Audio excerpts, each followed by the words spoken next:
I use the Samsung A10e for 24 hours, and here's my honest take whenever it comes to using this device in the big year of 2026 for the day. It was bad. It was awful. I forgot my social media login, so I couldn't use that except YouTube and YouTube Shorts for the day. And man, I rely on Instagram and TikTok way too much. I also tried playing Horizon Walker on this device. It did not have enough storage, so I couldn't play the ultimate you know what game.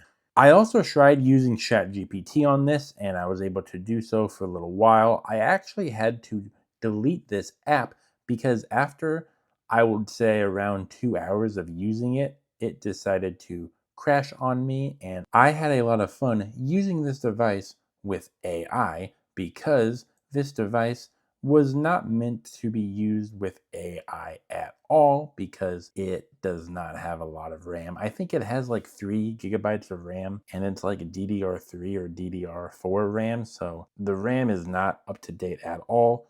As long as the AI app that you're using is using servers that are in the middle of nowhere, I guess, it's going to be fine to use AI for this device. I talked about it earlier, but YouTube Shorts and YouTube is pretty darn nice as long as you're using it moderately. If this device does somehow get pretty darn hot on YouTube Shorts, and it did, it's going to be pretty darn bad in the aspect of it's going to lag a lot. One aspect I really liked about this device is the camera, at least for still photos. When you look at it, it's not the worst, it's not the best, but it gets the job done.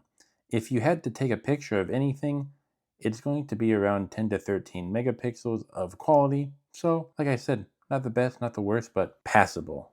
In conclusion, I would not use it for the whole day again if I could avoid it. The charging speed was actually pretty darn bad on this device. I didn't even talk about that, but it's pretty darn slow because fast charging was not innovated yet, I guess is the best word. I could say invented, but it's actually like charging was there before, so it would be an innovation. Oh my gosh, wordplay. If you have any questions, comments, or concerns, please leave them down in the comment section down below, and please give me a like and subscribe if you want more content that is tech related. Please save me from my nightmare. I need to hurry up and buy more technology so I can do more technology videos, and I also need to do some comparison videos. I'm going crazy.